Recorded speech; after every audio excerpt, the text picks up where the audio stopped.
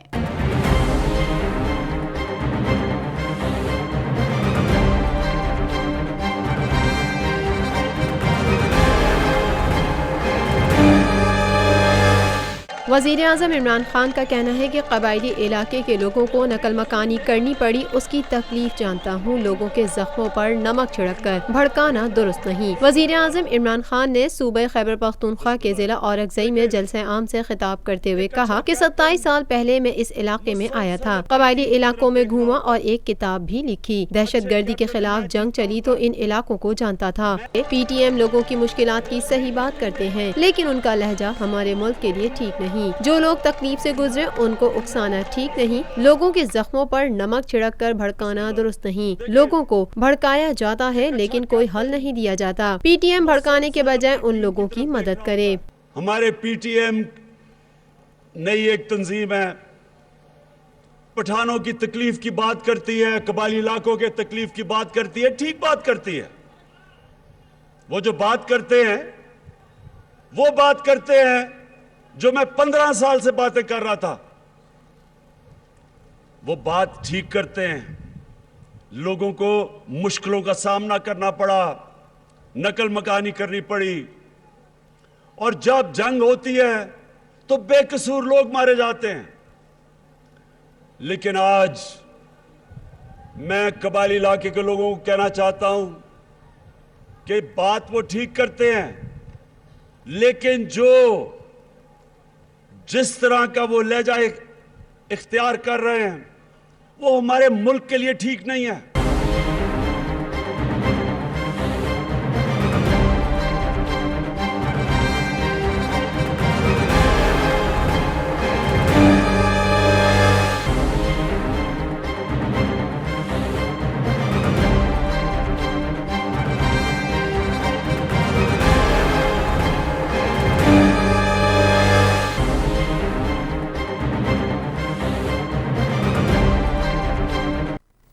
میری ناقص رائے میں یہ ایک اہم موڑ ہے کہ پی ٹی ایم جو کم از کم 2 سال سے شور ڈال رہی ہے اپنے مطالبات کے سلسلہ میں, پاکستان کے وزیر اعظم عمران خان نے وہی بات کی اور اس میں وہ صرف اس بات کا اضافہ کر رہے ہیں جو پاکستان کی سیکیورٹی فورسز بھی کہتی ہیں, اور وہ بھی کہہ رہے ہیں کہ آپ بات ٹھیک کرتے ہیں مگر اس میں جو آپ کا بات کہنے کا انداز ہے وہ ذرا ٹھیک نہیں. وہ کہتے ہیں کہ زخموں پہ نمک نہ چھڑکیں.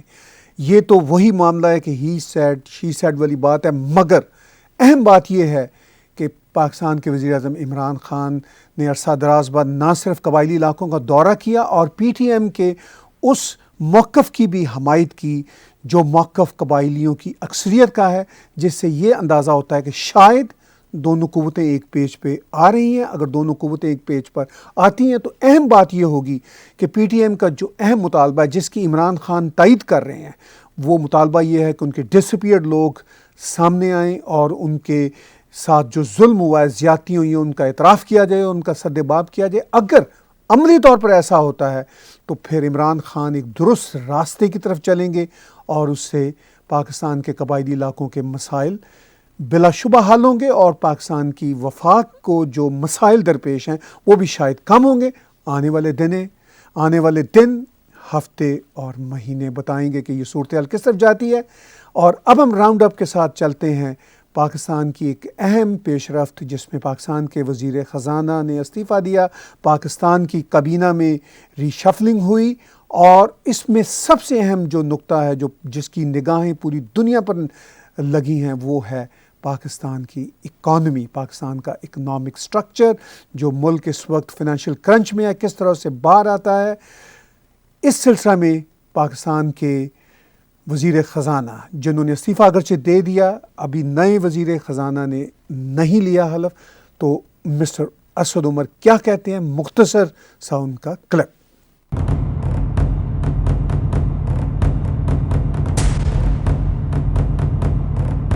وفاقی وزیر خزانہ اسد عمر نے کہا ہے کہ معیشت کی بہتری کے لیے مشکل فیصلے کیے اور نئے وزیر خزانہ کو بھی معاشی چیلنجز کا سامنا ہوگا۔ اور اس کی بھی جس وقت میری اپوائنٹمنٹ ہوئی تھی تو مجھے یاد ہے تمام لوگ مجھے انٹرنیشنل میڈیا والے جو انٹرویو کرتے تھے وہ بھی یہی کہتے تھے، لوکل جرنلسٹ بھی کہتے تھے کہ پاکستان کی مشکل ترین جاب اسد عمر کے پاس ہے۔ تو وہ شاید اتنی مشکل نہ ہو، لیکن ابھی بھی میرے خیال میں مشکل ترین جاب جو ہے وزیر اعظم کے بعد یہی ہے۔ اسد عمر جو خود کہہ رہے ہیں کہ ان کی جاب وزیر اعظم کے بعد ان کی جاب اہم اور سینسٹیو ہے۔ بہرحال یہ کیبنٹ کی جو ری شفلنگ ہوئی ہے وہ بہت امپورٹنٹ ہے۔ دیکھنے والی بات یہ ہے کہ اس سے نتائج کیا بہتر ملیں گے۔ آئی ایم ایف کے ساتھ پاکستان کا جو معاملہ ایک ٹف صورتحال پر ہے، کیا وہ حل ہوگا؟ اور اس کے ساتھ ساتھ دیکھنے والی بات یہ بھی ہے کہ فائنینشیل ٹاسک فورس کس طرف پاکستان کو جج کرے گی، کس طرح ان معاملات کو لے گی۔ یہ وہ سنگین مسائل ہیں جن سے پاکستان دوچار ہے۔ پاکستان بہت معمولی جو بین الاقوامی اکانومیز میں فگرز ہوتے ہیں، $7-8 بلین کا بھی ابھی تک ہدف پورا نہیں کر پا رہے۔ اگر پاکستان کو $7-8 بلین مل جاتا ہے آئی ایم ایف کی صورت میں، لونز کی صورت میں، تو شاید وہ اپنے قرضے قسط وار ادا کرنے کی صورت میں آئیں، اور اس کے ساتھ ساتھ پاکستان کو شدید فائنینشیل کرنچ کا سامنا ہے۔ وہ کس طرح حل ہوتے ہیں، یہ جو ری شفلنگ ہے کیبنٹ کی، کیا وہ مدد دے گی ان مسائل پر قابو پانے کے لیے؟ یہ بھی آنے والے دن، ہفتے اور مہینے بتائیں گے۔ اور اب ہم اپنے ویکلی راؤنڈ اپ کے ساتھ آگے بڑھتے ہوئے دیکھتے ہیں ہندوستان کی وزیر خارجہ سشما سوراج کا اہم بیان، وہی بات ہی سیڈ شی سیڈ، بلکہ یہاں میں کہوں گا شی سیڈ ہی سیڈ۔ وہ یہ کہتی ہیں کہ ہم نے جب ایئر اسٹرائک کی تھی بالا کوٹ میں، تو ہم نے بین الاقوامی کمیونٹیز کو یہ باور کروایا تھا، یہ شورٹی دی تھی کہ کسی قسم کی جانی جو شہریوں کی جانی نقصان نہیں ہوگا، یا کسی قسم کی وہاں پر ایسی کولیٹرل ڈیمیج نہیں ہوگا۔ ہاں البتہ وہ یہ کہتی ہیں کہ ہم یہ ضرور اس ٹارگٹ میں تھے کہ جو ٹیررسٹ ہیں وہ مارے جائیں، مگر شہری نہیں مرے، اور یہ ہمیں اس بات پر فخر ہے کہ ہم نے اپنے ٹارگٹ کو بڑے اہم طریقے سے پورا کیا۔ دیکھتے ہیں سشما سوراج کی اس تقریر کا ایک مختصر سا کلپ۔ ہماری یہ ایئر اسٹرائک آتم رکشا میں کی گئی تھی۔ ہم نے انہیں بتایا کہ ہماری یہ ایئر اسٹرائک بہت ذمہ دارانہ تھی۔ ہم نے کہا کہ ہم نے سینا کو کھلا ہاتھ دیا تھا، لیکن 2 نردیش بھی دیے تھے۔ پاکستان کا کوئی ناگرک نہیں مرنا چاہیے، پاکستانی سینا کو خروچ نہیں آنی چاہیے۔ آپ کا ٹارگٹ وہ آتنکی ہے، وہ جیش محمد جس نے ذمہ داری لی ہے کہ پلوامہ میں 40 لوگوں کا شہادت ہم نے کی ہے،